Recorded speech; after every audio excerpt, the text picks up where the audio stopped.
Ça y est, Marie et Joseph sont enfin arrivés à Bethléem. Cela fait maintenant 6 jours qu'ils sont partis de Nazareth. Et le chemin caillouteux, les nuits difficiles ont eu raison de la résistance de Marie. Il est vraiment temps pour eux de trouver un abri avant que la nuit ne tombe complètement. Joseph guide l'âne sur lequel est assise sa jeune épouse, enceinte, et sur lequel il a installé leurs sacoches avec leurs affaires. Ils vont d'auberge en auberge, de maison en maison, mais partout, tout est plein. En particulier, dans les salles communes, il n'y a bien sûr pas de place pour accueillir une jeune femme qui risque d'accoucher dans les jours qui viennent.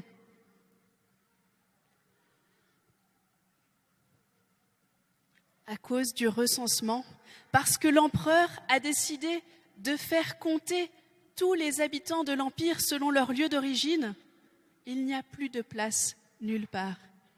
Et c'est ainsi que Marie et Joseph, de maison en maison, de refus en refus, arrivent jusqu'à l'extrémité de Bethléem, jusqu'à la toute petite maison d'un vieux cousin de Joseph, le vieux Moshé, qui vit là à l'écart depuis la mort de sa femme. Quand ils sont arrivés devant sa maison, Joseph aide Marie à descendre et comme la température commence à fraîchir, il détache son manteau et le pose sur les épaules de Marie. Et puis il frappe à la porte. Quand Moshé ouvre, il se retrouve en face d'un jeune couple tout couvert de poussière. Dans le jeune homme, il reconnaît son jeune cousin Joseph. Et à côté, cela doit être sa jeune épouse. Mais lui non plus n'a pas de place. Dans une unique pièce, impossible d'accueillir une jeune femme enceinte. Mais un dernier coup d'œil sur le ventre imposant de Marie, sur ses traits tirés, sur sa pâleur, il est décidé, il les fait entrer chez lui.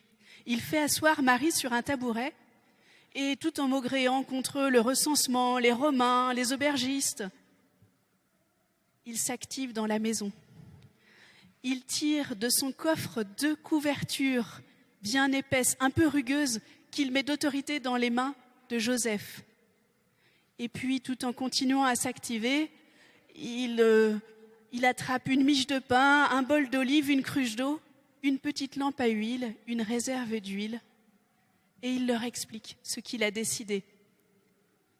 Chez lui, c'est sûr, il ne peut pas les installer confortablement, mais juste derrière chez lui, dans une cavité au pied de la colline, il a installé son étable. Dedans, il n'y a que son âne, 2 brebis.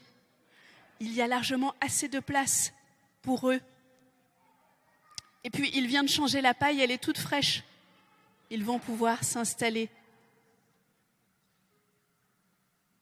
Joseph ne dit rien. De toute façon, il voit bien que Marie n'est plus capable d'avancer, d'aller plus loin.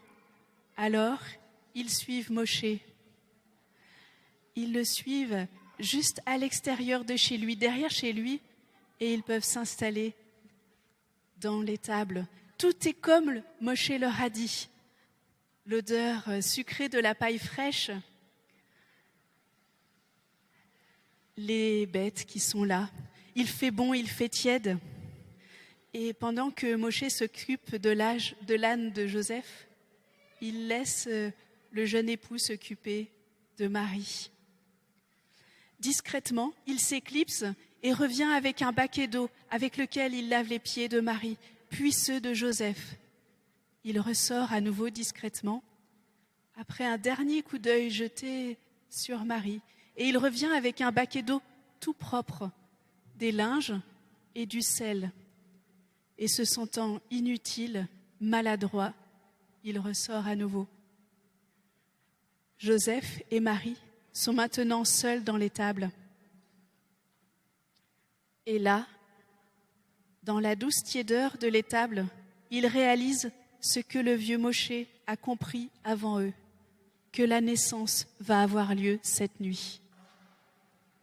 Et c'est au milieu de la nuit que Marie met au monde son fils premier-né.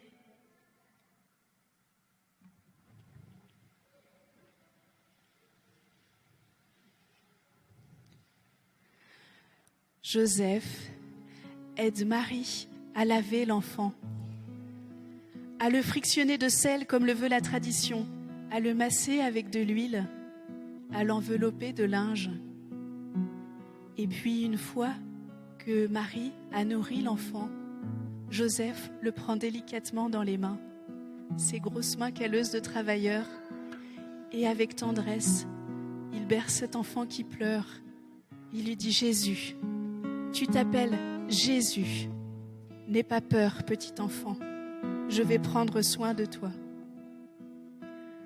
Puis il va rejoindre son épouse, lui prend la main tendrement, et ils restent là tous les deux à regarder cet enfant qui dort.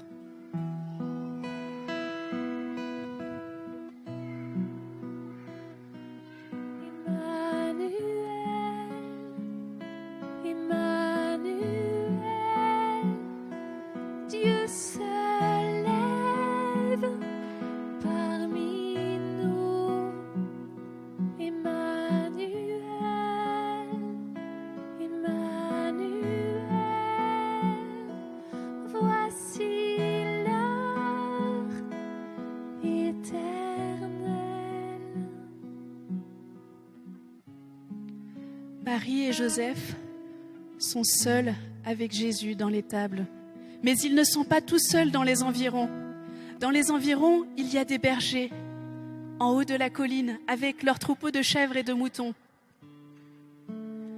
Au plus profond de la nuit, ils dorment, quand ils sont tout d'un coup réveillés par une immense clarté, une lumière plus forte que la lumière en plein midi, en plein été. Et dans cette clarté leur apparaît un jeune homme vêtu de blanc. Pour ces hommes simples, aucun doute. Cet homme, c'est un ange de Dieu, l'envoyé de Dieu. Et en signe de respect, ils se couvrent la tête de leur manteau. Et voici que l'ange leur parle. « Ne craignez rien, je viens vous annoncer une grande joie. Aujourd'hui, à Bethléem, vous est né celui qui vient vous sauver, celui qui vient sauver tout le peuple. Et voici le signe que vous trouverez. Un enfant nouveau-né, couché dans une mangeoire, dans une étable. Et derrière cet ange, cet homme vêtu de blanc, apparaissent une multitude d'anges qui se mettent à chanter la gloire de Dieu.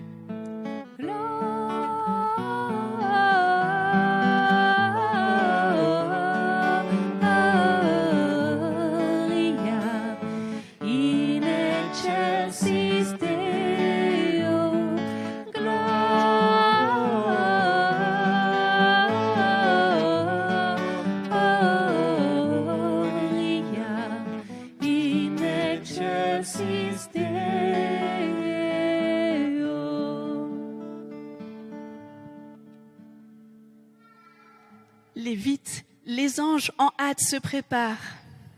Ils rassemblent leur maigre possession. Il y en a un qui vérifie que les bêtes sont bien enfermées dans l'enclos de la nuit et vite, ils descendent vers Bethléem. En passant devant l'étable du vieux Moshe, ils aperçoivent de la lumière. Ils entendent les pleurs d'un nouveau-né. Pas de doute, c'est bien là. Alors ils s'approchent, mais au dernier moment, ils hésitent. D'habitude, ils ne sont les bienvenus nulle part. D'abord, ils sentent presque aussi fort que les animaux dont ils s'occupent. Et puis, on les traite facilement de vagabonds, de va-nu-pieds, de voleurs. Mais obéissant à la parole de l'ange, ils entrent et trouvent tout comme l'ange leur a dit. Et discrètement, ces hommes rudes vont s'asseoir dans un coin de l'étable et contemplent cet enfant nouveau-né.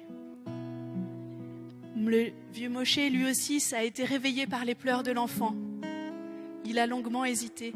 Cela fait si longtemps qu'il est enfermé dans sa tristesse, depuis la mort de sa femme, qu'il ne sait pas quoi faire.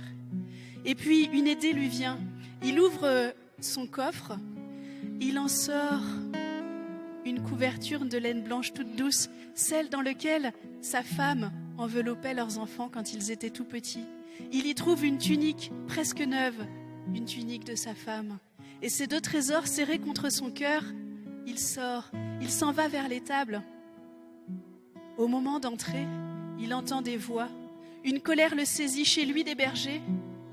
Et puis en entrant, il voit l'enfant nouveau-né, ses parents, les bergers qui regardent cette mangeoire et sa colère tombe.